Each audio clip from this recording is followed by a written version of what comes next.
change his music and his life. The Hollies. By 1966, Graham Nash and the Hollies were superstars in England. They had yet to make their mark on America. That summer, they set out from New York, ready to conquer the colonies. And when we landed, we were put in some grotty hotel. Again, it didn't matter. But we loved New York because you could get anything you wanted 24 hours a day, right? There was air conditioning in the hotel, and it buzzed. The whole thing buzzed, and we were there for 3 weeks, doing 9 shows a day, doing 2 songs. And we met so many people and had such a great time that I think that that's where Graham fell in love with America. One of the first people the Hollies ran into was Cass Elliott of the Mamas and Papas. Besides being an amazing singer, Cass was a social catalyst to the scene. She immediately took the Hollies, and especially Graham, under her wing. Yeah, I think like just about everybody else that met Graham, I met him through Cass Elliott, Mama Cass. It was in New York City in 1966, and I was hanging out for the summer with the Lovin' Spoonful. And I think we were drinking margaritas in the afternoon, and Graham said, "Oh, you're a photographer, eh? You know, we need some pictures. You doing anything tomorrow?" And I said, "No, great," you know. And it was quite a revelation to take pictures of the Hollies, because photographing the Lovin' Spoonful, they had this idea that to be rock and rollers, they had to be like sort of naughty boys, you know, and sort of never let me get a group shot without giving me the finger or sticking their tongue out or something. But the Hollies, on the other hand, were very, they were like Vogue models, you know. They stand over there, fine, they'd all stand there, you know, and pose, and gosh, it was just great. They were so cooperative. Several weeks later, when the Hollies took the Ski a Go-Go in Los Angeles, Cass was there, along with some friends, among them David Crosby and Stephen Stills.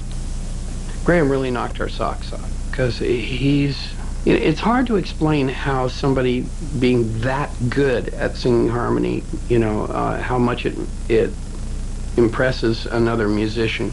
Nash hit L.A. at a time when many musicians were abandoning the lightweight pop of the Hollies for a more introspective, political, and sometimes psychedelic sound. He immediately felt at home with the music and the musicians he found in Los Angeles. The first time I flew into Los Angeles, I came out the United Airline terminal, saw a palm tree, and climbed halfway up it and said, "I'm never going back." And I meant it. I never wanted to go back. I felt accepted. I felt that people wanted to know what my opinion was. And he'd hang out with me, and he'd come back to my apartment, favorite stuff for him, and he was a little bit of a sort of note taker on what's going on here, and a charming, really likable Brit. When the Hollies returned to England, Graham began chafing under the constrictions of the group's predictable pop. But his bandmates were happy to continue churning out formulaic tunes. Nash was no happier in his marriage to Rose. Their rocky relationship had not been helped by Graham's time on the road. It was only a matter of time before the marriage was over.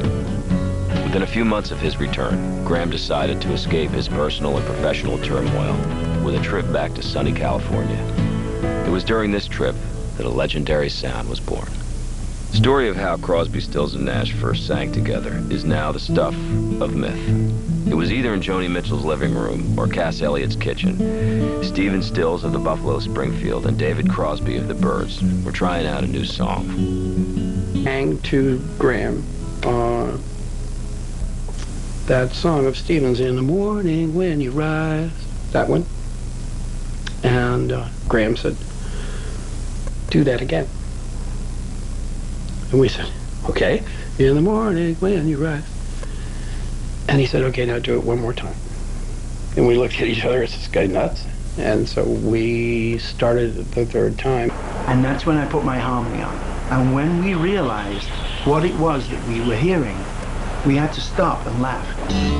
In the morning when you rise. Graham's high harmony blended perfectly with the lower registers of Crosby and Stills. All three realized that they had discovered a magical sound. And Stephen and I looked at each other, and we looked at Graham, and all three of us knew, you know, that Byrds, Buffalo Springfield, and Hollies were all done with now. That was going to happen. But that something else would be a while in coming. Graham had to formally quit the Hollies, and he would find it hard to abandon his old friends. On his return to England, Nash played some of his new songs to the Hollies, including Marrakesh Express. This one's called the Marrakesh Express. Won't you know we're riding on the Marrakesh Express?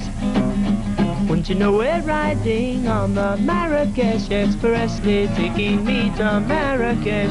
All on board the train. All on board. We actually recorded the Marrakesh Express. The Hollies recorded it but didn't finish it. And Ron, our record producer, said he didn't think it was strong enough, so that obviously hurt Graham. And it was a silly thing to say anyway. And the other guys in the group were a little behind the times. They were ignoring the songs that he was writing, which to us were, you know. The Hollies' negative reaction both hurt and disappointed Graham. Crosby's belief in his new songs gave Nash a much-needed ego boost. That's the worst thing you can do to us, any creative artist. If you reject what they do, all of a sudden I began to question my very validity. Am I doing this right? What's wrong with me? If they don't like them, these people that I've made all this music with, what's wrong with me? You know, I didn't think it was them. I thought it was me. Crosby said, it ain't you, it's them. You're cool, it's gonna be all right. And he saved my life, and I'll never forget him for it. Everyone involved knew that Graham's departure was inevitable. Still, he was unable to say the words. And finally, the other members of the Hollies confronted Graham. And by the end of the meeting, it was all over.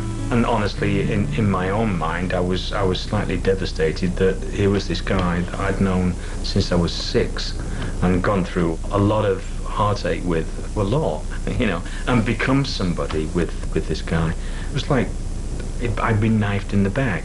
That's only the way that I felt, the initial feeling at that particular time. And I was angry. I was angry and I was sad and I was frightened because I didn't know what was going to happen. On December 8th, 1968, Graham Nash sang his last gig with the Hollies. 2 days later, he was on his way to Los Angeles with Stills and Crosby.